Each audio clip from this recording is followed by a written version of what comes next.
श्रीरामचंद्र परब्रह्मणे नमः। श्रीगुरुभ्यो नमः।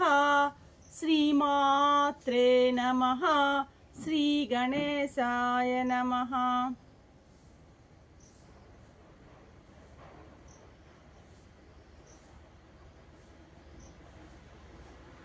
ప్రియాత్మ బంధువులారా, యోగ వాసిష్టం స్థితి ప్రకరణము 250వ భాగం.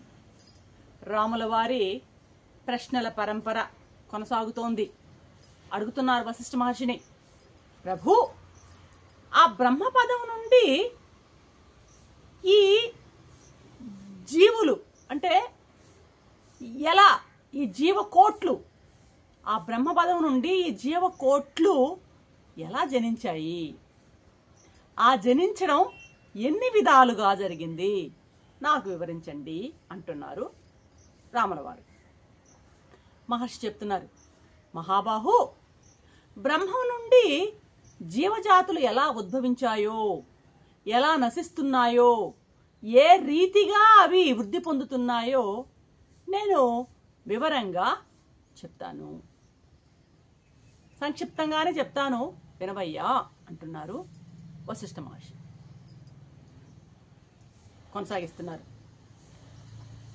పరబ్రహ్మానికి రామా అంటే పరమాత్మకు నేను గతంలోనే చెప్పాను, పరమాత్మలో రెండు ఉంటాయి. పరమాత్మ యొక్క చైతన్యము, దాని యొక్క శక్తి. పరమాత్మలో చైతన్యము, శక్తి రెండు ఉంటాయి. పరమాత్మకు ఒక శక్తి ఉంది, అది అంతవరకు అర్థం చేసుకున్నాం. దీన్నే ఏమంటాం, చిత్ శక్తి, చేతనాశక్తి అంటున్నాం. ఈ చిత్ శక్తి, ఈ చేతనాశక్తి చాలా శక్తివంతమైనది. సరే, ఇక మనం ఇంతవరకు ఏం చెప్పుకుంటూ వస్తున్నాం, అఖండమైనటువంటి చైతన్యమే ఉంది, అదే వచ్చి జీవరూపంగా సూక్ష్మ శరీరంలో కూర్చుంది అని గత 2 ఎపిసోడ్లలో మనం చెప్పుకున్నాం. మళ్ళీ జీవుడిగా తయారైంది ఎవరు అంటే అఖండమైనటువంటి ఆ చైతన్యమే.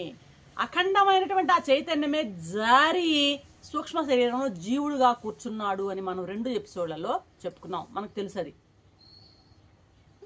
ఎక్కడికి వచ్చి కూర్చుంది, సూక్ష్మ శరీరంలో, మనసులో, ప్రాణంలో కూర్చుందనమాట.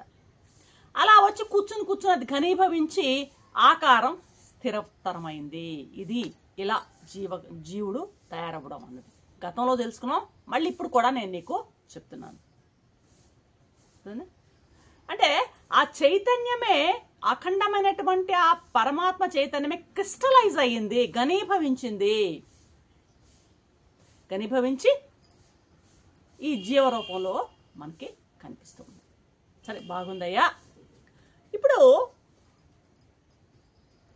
ఈ మనసు అనేది ఏం చేస్తుంది, లోపల సంకల్పాలు చేస్తుంది. మనసు అంటే ఏంటి, సంకల్పాలమయం, ఆలోచనలమయం.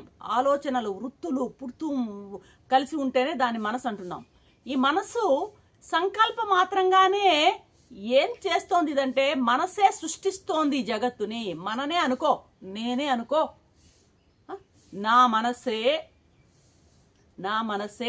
నా మనసులోంచి, అంటే మనసు అంటే ఆలోచనలే కదా, అక్కడి నుంచి వచ్చినటువంటి ఆలోచనలే ఏమవుతున్నాయి, ఇంద్రియాల ద్వారా, ఈ జ్ఞానేంద్రియాల ద్వారా బయటికి వచ్చి, ఫర్ ఎగ్జాంపుల్ నా మనసులో ఉన్నటువంటి ఆ ఒక ఆలోచన మనసు ఇంద్రియం ద్వారా, నా కన్ను అనే ఇంద్రియం ద్వారా పనిచేసింది అనుకుందాం. పనిచేసినప్పుడు ఏం చేస్తుంది, ఈ మనసు కన్ను ద్వారా వచ్చి నాకు ఆ చెట్టు కనిపించేటట్టు చేస్తుంది, ఇక్కడ ఉన్నటువంటి పదార్థాలన్నీ కనపడేటట్టు చేస్తుంది. అవునా కదా? ఈ మనసులోంచి వచ్చే ఆలోచనే అక్కడ కర్మగా, అంటే చూపుగా తయారయ్యి ఇవన్నీ నాకు కనపడేటట్టు చేస్తుంది. ఇప్పుడు ఈ మనసు కనుక నాకు ఏదైనా ఒక మత్తు ఇంజక్షన్ వేసేసారనుకోండి, నేను ఇక్కడనే అలాగే కోమాలు అట్లా పడిపోయా అనుకోండి, నా మనసు పనిచేయడం లేదనుకోండి, నాకు ఈ సృష్టి కనపడుతుందా? లేదు. అది మనసు సృష్టించడం అంటే ఏంటంటే, మనసులో వచ్చేటువంటి మనస్సు ఈ ఇంద్రియాలతో కలిసి ఆ బయట ఉన్నటువంటి విషయాలతో సంగమం ఏర్పడినప్పుడే మనకి ఇదంతా మనకి అనుభవానికి వస్తుంది. మనసు గన అమనస్క స్థితిలో ఉన్నది అనుకో, అసలు మనసు పని చేయడం లేదనుకో, ఇక సృష్టి లేదు. అది ఆ పాయింట్ని మనం కరెక్ట్గా క్యాచ్ చేయాలన్నమాట. కాబట్టి మనం ఇక్కడ ఏమర్థం చేసుకున్నాం, మనసు సంకల్ప మాత్రానే అసత్ అయినటువంటి దృశ్యాన్ని, అసత్ అంటే సత్తు కాదు, అసత్. సత్ అంటే ఏంది, ఎల్లప్పుడూ ఉండాలి. అసత్ అంటే ఏంది, ఒకప్పుడు కనపడి మరొకప్పుడు కనపడని దాన్ని అసత్ అంటాం. అసత్ అయినటువంటి ఈ ప్రపంచాన్ని, ఈ దృశ్యాన్ని సృష్టించి విస్తరింపజేస్తోంది అని మనకి అర్థమవుతుంది అన్నమాట. ఈ ఎలాగ మన మనస్సులోంచి ఆ మనస్సు ఆ సంకల్ప మాత్రంగా ఈ సృష్టిని మనం ఎలా, ఇప్పుడు నేను ఉదాహరణతో చెప్పినాను, అలాగే అఖండమైన చైతన్యం ఉందే, సమష్టి చైతన్యం ఉంది కదా, సమష్టి మనస్సులోంచి సైతం ముందు ఎట్లా ఏర్పడ్డ హిరణ్య గర్భుడు, ఆ సమష్టి అఖండమైనటువంటి ఆ చైతన్యంలో కలిగినటువంటి ఆ సంకల్పం వలనే ఎవరు ఏర్పడ్డాడు, హిరణ్య గర్భుడు ఏర్పడ్డాడు. బ్రహ్మదేవుడు మొట్టమొదటి ఉద్భవించాడు. అంటే మొదట ఆ చైతన్యమే ఏం చేసింది, ఆ చైతన్యమే మొట్టమొదటి ఏం చేసింది, బ్రహ్మను సంకల్పించింది, బ్రహ్మదేవుని సంకల్పించింది. చైతన్యంలో కలిగిన సంకల్పమే బ్రహ్మదేవుడు. మర్చిపోకూడదు. యోగ వాసిష్టం విచిత్రమైన గ్రంథం అని మళ్ళీ మళ్ళీ చెప్తున్నాను. మళ్ళీ వస్తుంటాయి కాన్సెప్ట్స్, అవి గట్టిపడ్డానికి మళ్ళీ చెప్తుంటారు మహర్షి. ఏమన్నాడు, ఆ అఖండమైనటువంటి ఆ చైతన్యంలో కలిగిన సంకల్పం వల్లనే ముందు హిరణ్య గర్భుడు బ్రహ్మదేవుడు ఏర్పడ్డాడు మొదటి.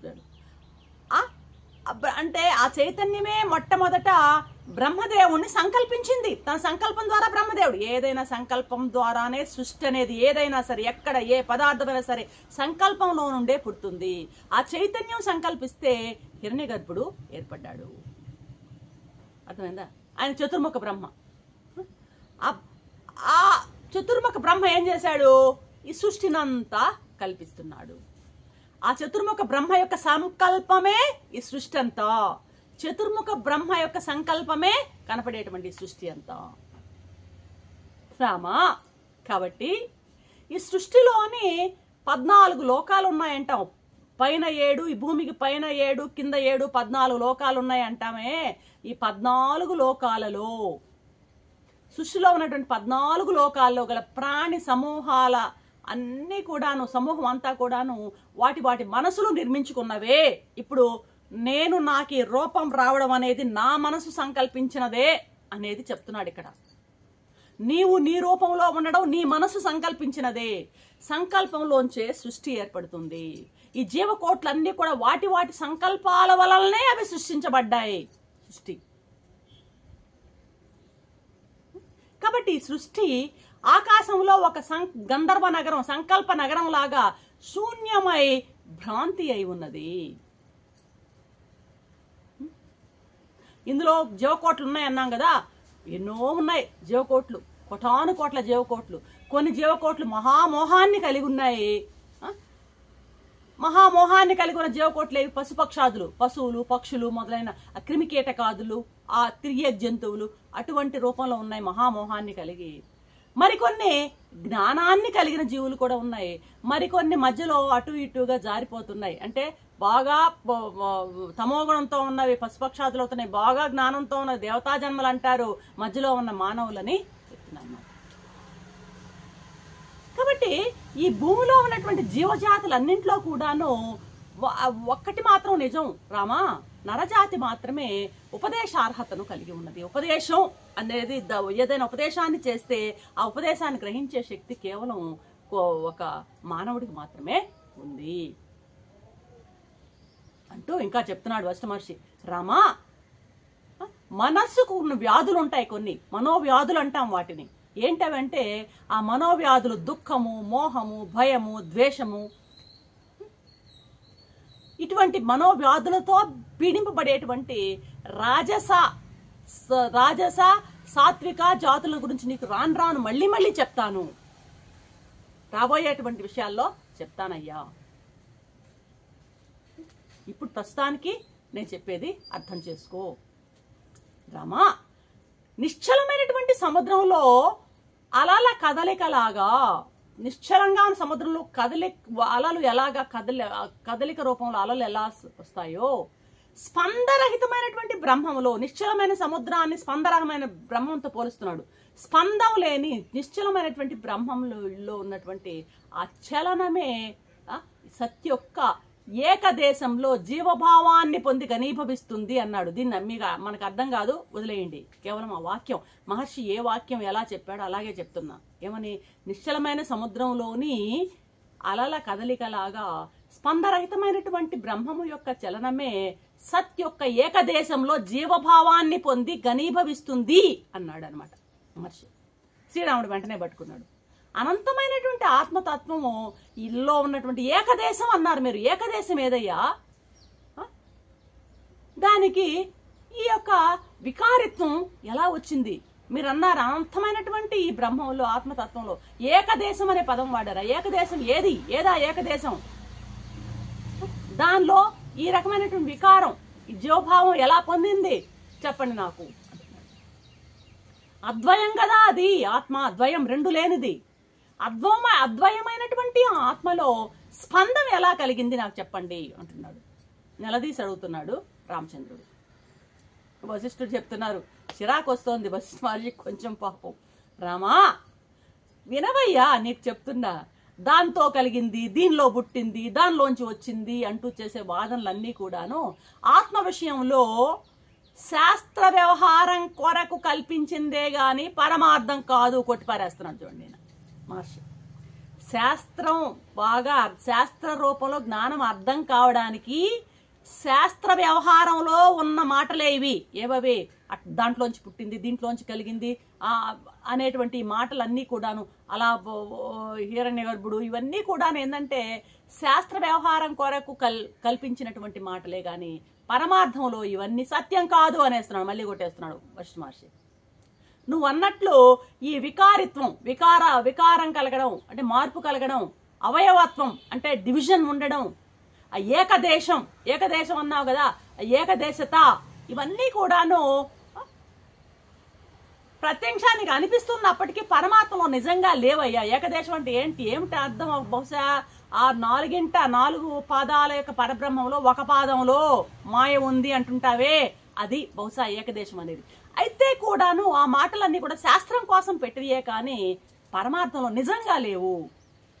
అసలు పరమాత్మ కంటే వేరుగా ఏదీ లేదు. నువ్వు అన్నటువంటి ఏకదేశం అంటే 3 వంతుల సచ్చిదానంద పరబ్రహ్మం, 1 వంతు మాయ అని అంటుంటాం కదా, అట్టా ఏమీ లేవు. అర్థం చేసుకోవడానికి శాస్త్రం కల్పించినటువంటి విషయాలే ఇవన్నీ. పరమాత్మ కంటే వేరుగా మరొక కల్పన అనేది ఇప్పటికి లేదు, ఇక ఉండబోదు. ఇక శబ్దము, ఇటువంటి అర్థాలు ఎక్కడివయ్యా ఇవన్నీ? మన వ్యవహారంలో మనం చేస్తున్నటువంటి ఆ శబ్దాలు, ఈ అర్థాలని ఎక్కడివయ్యా? ఇంకా చెప్పాలంటే ఈ కల్పనలు, శబ్దార్థాలు, మాటలు ఇవన్నీ కూడా ఆత్మ నుంచి పుట్టినవే గాని, అంతే కదా, ఆత్మలోంచి పుట్టినవే కదా ఇవన్నీ కూడా. కాబట్టి అవన్నీ కూడా ఆత్మలే, ఆత్మ రూపాలే. ఆత్మ కంటే భిన్నంగా ఏమీ లేవు. రెండోది ఏమీ లేదు, అద్వయం ఇది, మరొకటిదేమి లేదు. ఈ పరమాత్మలో ఏ కల్పనలు లేవు. ఒక నిప్పు నుండి పుట్టింది నిప్పే అవుతుంది కదా, మరొక నీరు అవుతుందా? అలాగే ఆత్మ నుండి జనించింది ఆత్మే అవుతుంది. ఆత్మ నుండి జనించింది ఆత్మే అవుతుంది. జన్య జనక భేద కల్పన మిథ్య అంటున్నాడు ఇక్కడ. దీని మీద మళ్ళీ రాముడు ప్రశ్నిస్తాడు తర్వాత.